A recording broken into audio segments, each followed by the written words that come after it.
Like many people, I watched the final presidential debate last Thursday between President Donald Trump and former Vice President Joe Biden, and I realized something. I realized that you can summarize the choice between this year's candidates with just 2 words. Honestly, neither word is flattering. One word has to do with attitude, and the other word has to do with motivation. Are you ready for my 2 words? Here they are. Arrogance versus fear. That's the choice that we've been reduced to in this year's presidential election.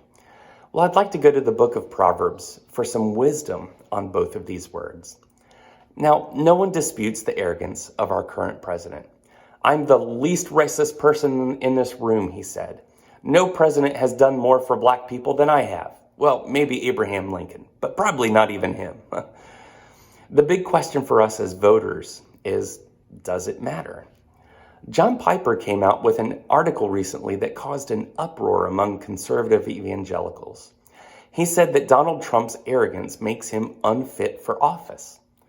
We'll agree or disagree with his conclusion, but John Piper is right to draw attention to the seriousness of this character flaw. Confidence is an important aspect of good leadership, but Proverbs teaches us that confidence becomes a serious problem when it is only directed towards self.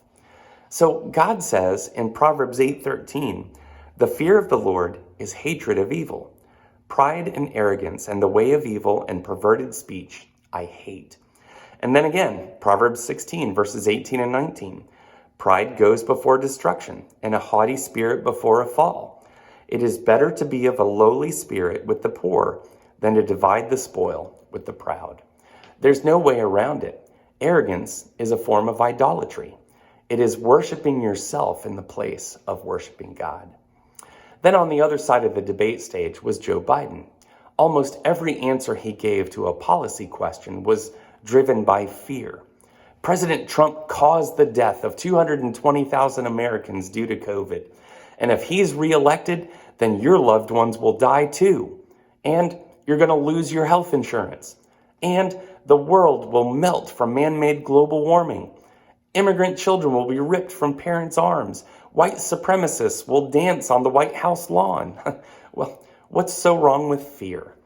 Proverbs 14, verses 26 and 27 say, "In the fear of the Lord, one has strong confidence, and his children will have a refuge. The fear of the Lord is a fountain of life, that one may turn away from the snares of death." The problem is not the presence of fear, but the motivation behind that fear.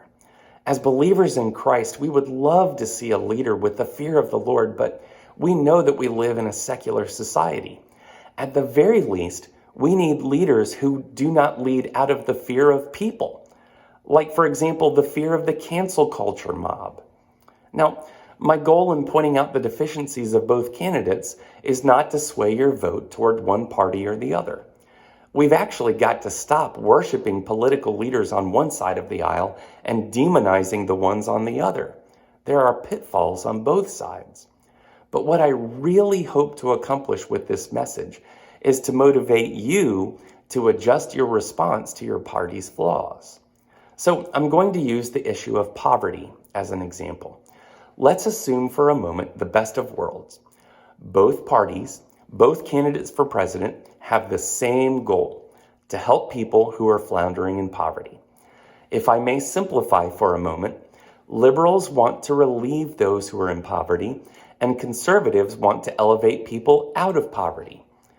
But if liberals aren't careful, their efforts to provide relief will result in conditions like this: a lot of people choosing to stay out of work because they get more money from welfare than they would if they put out the effort to get a job. Liberals need to make sure that they provide motivation and incentives for people to want to be responsible for their own provision. To steal a proverb from the New Testament, 2 Thessalonians 3:10 says, "If anyone is not willing to work, let him not eat." But on the other side, if conservatives aren't careful, their efforts to elevate people out of poverty will help a few people, but it will also leave a whole lot of people behind. If conservatives call for government to stop bailing people out, then they need to be ready to pick up the ball. and provide real help and support through private and church efforts. Proverbs 31:9 says, "Open your mouth, judge righteously, defend the rights of the poor and the needy." If our choices can be summed up in 2 words, then my challenge to you is 2 words again. How about the words compassion and hope? If you vote for the candidate of arrogance, then I urge you to double your efforts to live out real compassion. And if you vote for the candidate of fear, then I urge you to double your efforts to promote hope. To be sure, both parties demonstrate arrogance, and both parties preach fear. If only we could all live out the values of one last verse, Proverbs 22, verse 4. The reward for humility and the fear of the Lord is riches and honor and life. So you see, I'm not really asking you to vote one way or the other. I'm really asking you to live biblically, no matter who wins the elections next week.